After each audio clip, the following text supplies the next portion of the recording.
नमस्कार, मैं हूं अंकुर और आप देख रहे हैं सत्य इंडिका न्यूज बुलेटिन। एक नजर अब तक की सुर्खियों पर। जस्टिस यशवंत वर्मा के आवास से नकदी बरामद होने की खबर में अब ट्विस्ट आ गया है। Delhi fire services director Atul Garg ने पैसा मिलने से इनकार कर दिया है। अतुल गर्ग ने कहा कि होली की पूर्व संध्या पर आग बुझाने के अभियान के दौरान अग्निशमन कर्मियों को एक भी पैसा बरामद नहीं हुआ। डीएफएस प्रमुख ने भी मामले को संवेदनशील बताया और इस मुद्दे पर आगे टिप्पणी करने से परहेज किया।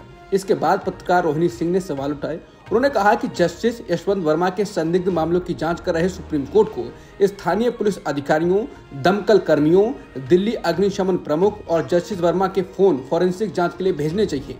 नकदी जल रही थी या नहीं, इसकी सच्चाई सामने आ जाएगी। हालांकि एक सवाल और है कि अगर पैसा नहीं मिला तो कॉलेजियम की बैठक तुरंत क्यों हुई और उनका ट्रांसफर क्यों किया गया। इलाहाबाद हाईकोर्ट बार एसोसिएशन ने शुक्रवार को दिल्ली हाईकोर्ट के मौजूदा जज जस्टिस यशवंत वर्मा के ट्रांसफर का विरोध किया। एसोसिएशन ने कहा कि इलाहाबाद हाईकोर्ट कोई कचरा पेटी नहीं है। जस्टिस वर्मा के सरकारी आवास से कथित तौर पर भारी मात्रा में नकदी बरामद की गई थी। इसके बाद से ये विवाद में घिरे हुए हैं। इलाहाबाद हाईकोर्ट बार एसोसिएशन ने कहा कि ये कोई कूड़ादान नहीं है।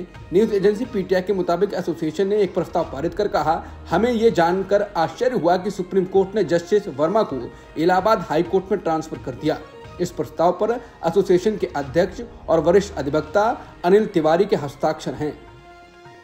कांग्रेस सांसद और लोकसभा में विपक्ष के नेता राहुल गांधी ने कुछ समय पहले इंडियन स्टेट के खिलाफ लड़ाई का बयान दिया था। उनके इस बयान को लेकर काफी हंगामा भी मचा था। अब इस मामले में राहुल गांधी की मुश्किलें बढ़ गई हैं। संभल जिले के न्यायालय के न्यायाधीश ने राहुल गांधी को उनके बयान को लेकर नोटिस जारी किया है। कोर्ट ने राहुल गांधी को उनके खिलाफ दायर की गई शिकायत पर जवाब देने या फिर पेश होने के लिए कहा है। बीते 15 जनवरी को कांग्रेस पार्टी के नए मुख्यालय इंदिरा भवन का उद्घाटन हुआ था। इस अवसर पर राहुल गांधी ने भाजपा पर निशाना साधते हुए कहा था, कांग्रेस और अन्य विपक्षी दल सिर्फ भाजपा से नहीं बल्कि इंडियन स्टेट से लड़ रहे हैं।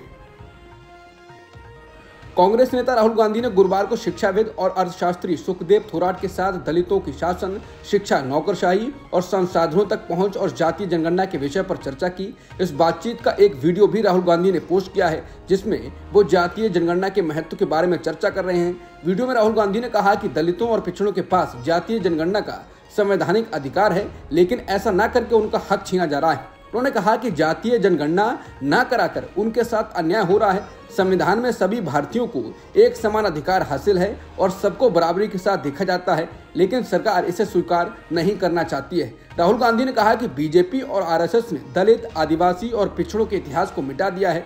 कांग्रेस नेता ने आगे कहा कि मुझे लगता है कि जातीय जनगणना का समर्थन न करना असल मायने में राष्ट्र विरोधी है, क्योंकि इससे साफ है कि आप देश की सच्चाई स्वीकार करने के लिए तैयार नहीं हैं। परिसीमन की जंग और भाषा का दंगल, एम.के. स्टालिन की डीएमके और मोदी शाह की बीजेपी के बीच दक्षिण में सियासी तूफान उठा है। अब इसमें संघ भी कूद पड़ा है। बेंगलुरु में शुक्रवार से शुरू हुई आरएसएस की 3 दिवसीय अखिल भारतीय प्रतिनिधि सभा के पहले प्रेस कॉन्फ्रेंस में एक नया सियासी रंग देखने को मिला। 3 भाषा फॉर्मूले और परिसीमन जैसे मुद्दे पर बढ़ते तनाव के बीच आरएसएस ने अपनी रणनीति को सावधानी से सामने रखा। आरएसएस नेता सीआर मुकुंद ने परिसीमन को सरकार का फैसला बताया और कहा कि केंद्रीय गृह मंत्री अमित शाह ने साफ कर दिया है कि दक्षिण राज्यों को नुकसान नहीं होगा। उन्होंने कहा कि 543 लोकसभा सीटों में किसी दक्षिणी राज्य का मौजूदा अनुपात वही रहेगा। संघ भाषा पर भी बोला। संघ ने मातृभाषा, क्षेत्रीय भाषा और करियर के लिए तीसरी भाषा यानी अंग्रेजी या कोई अन्य भाषा हो सकती है, उनके इस्तेमाल की वकालत की, लेकिन बिना नाम लिए डीएमके पर हमला बोला। इसने राष्ट्रीय एकता को चुनौती देने वाली ताकतों पर चिंता जताई। इस बहस में आरएसएस ने सीधे हस्तक्षेप से बचते हुए मातृभाषा, क्षेत्रीय भाषा और करियर भाषा के इस्तेमाल की वकालत की। मुकुंद ने कहा कि मातृभाषा का इस्तेमाल रोजमर्रा के कामों में होना चाहिए। जहां रहते हैं वहां की क्षेत्रीय भाषा सीखनी चाहिए, यानी तमिलनाडु में तमिल, दिल्ली में हिंदी। करियर के लिए अंग्रेजी या कोई और भाषा भी जरूरी हो सकती है। शुक्रवार में कर्नाटक विधानसभा में भारी बवाल देखने को मिला। कर्नाटक विधानसभा ने सरकारी ठेकों में मुस्लिम समुदाय को 4% आरक्षण देने वाला विधेयक पास कर दिया। विपक्षी बीजेपी ने इस विधेयक का विरोध किया और इसे असंवैधानिक बताते हुए कानूनी चुनौती देने की बात कही। हनी ट्रैप स्कैम को लेकर विधानसभा में मचे बवाल के बीच ये विधेयक पारित किया गया। बीजेपी नेताओं ने विधानसभा में इस विधेयक के खिलाफ जमकर हंगामा किया। उन्होंने सदन के बीचों बीच आकर सिद्धरामैया सरकार के खिलाफ नारे लगाए। कुछ विधायक स्पीकर की सीट पर चढ़कर प्रदर्शन करते नजर आए। इसके बाद उन्होंने 4% कोटा विधेयक को फाड़ दिया और स्पीकर पर कागज के टुकड़े फेंक दिए। बिहार के मुख्यमंत्री नीतीश कुमार के खिलाफ राष्ट्रीय जनता दल यानी आरजेडी के नेता तेजस्वी यादव और पार्टी के कई विधायकों ने पटना में बिहार विधानसभा के बाहर प्रदर्शन किया। विधानसभा के बाहर मीडिया को संबोधित करते हुए तेजस्वी यादव ने कहा कि नीतीश कुमार जी मुझसे बड़े हैं और बिहार के मुख्यमंत्री हैं, मैं उनका सम्मान करता हूं, लेकिन जिस तरह से कल उन्होंने राष्ट्रगान का अपमान किया, हम शर्मिंदा हैं। आरजेडी नेता ने कहा कि नीतीश कुमार जी ने बिहारियों का सिर शर्म से झुकाने का काम किया है। उन्होंने कहा कि मुख्यमंत्री राज्य का नेता होता है और ये भारत के इतिहास में पहली बार है जब कोई मुख्यमंत्री राष्ट्रगान का अपमान कर रहा हो। दरअसल नीतीश कुमार का एक वीडियो सोशल मीडिया पर वायरल हो रहा है जिसमें राष्ट्रगान के दौरान वो लोगों का अभिवादन करते दिख रहे हैं। कर्नाटक में एक मंत्री के हनी ट्रैप में फंसने की अफवाहों ने एक बड़े राजनीतिक विवाद का रूप ले लिया। इसमें दावा किया गया है कि केंद्रीय नेताओं समेत करीब 48 राजनेता इस तरह के राजनीतिक जाल में फंस चुके हैं। कर्नाटक के सहकारिता मंत्री के.एन. राजन्ना ने विधानसभा में स्वीकार किया कि केंद्रीय नेताओं समेत कम से कम 48 राजनेता हनी ट्रैप में फंस चुके हैं। इस पर विधानसभा में गहन चर्चा हुई। उन्होंने कहा यह मामला किसी एक पार्टी तक सीमित नहीं है और उन्होंने मामले की उच्च स्तरीय जांच की मांग की। मंत्री राजन्ना ने कहा कि मेरी जानकारी के अनुसार इन सीडी और पेन ड्राइव के शिकार सिर्फ एक या दो नहीं बल्कि करीब 48 लोग हुए हैं, और जब मैं एक कहता हूं तो मेरा मतलब सिर्फ मेरा पक्ष के लोगों से नहीं है। उन्होंने अपनी पार्टी के सहयोगियों की ओर इशारा करते हुए कहा कि वो भी इसमें शामिल हैं। उन्होंने ये भी कहा कि कर्नाटक को सीडी और पेन ड्राइव का कारखाना कहा जाता है और ये बात वो नहीं बल्कि कई लोग पहले से कह चुके हैं। आम आदमी पार्टी ने शुक्रवार को पूर्व विधायक सौरभ भारद्वाज को दिल्ली का अध्यक्ष नियुक्त किया, जबकि पंजाब की जिम्मेदारी मनीष सिसोदिया को दी गई।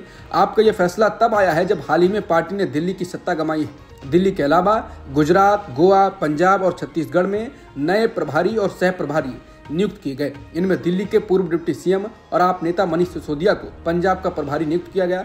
पार्टी ने गोपाल राय को गुजरात और पंकज गुप्ता को गोवा का प्रभारी बनाया।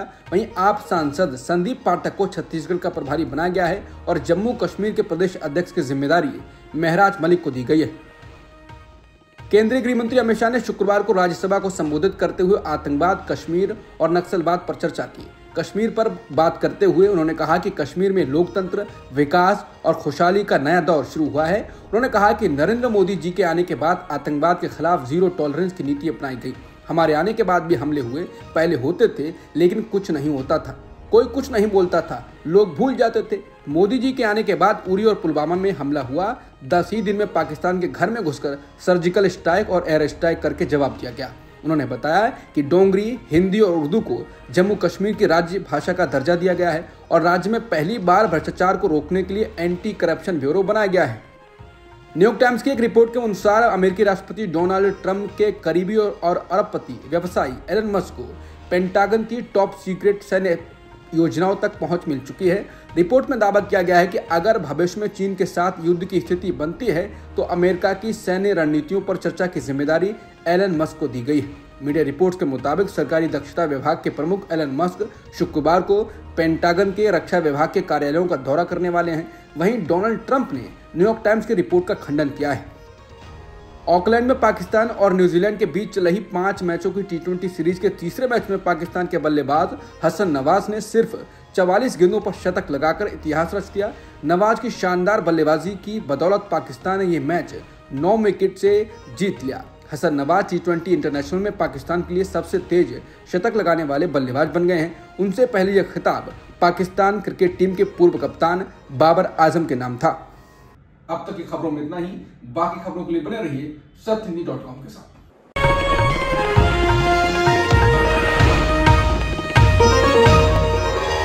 Copyright disclaimer under Section 107 of the Copyright Act 1976. Allowance is made for fair use for purposes such as criticism, comment, news reporting, scholarship, and research. Fair use is a use permitted by copyright statute that might otherwise be infringing.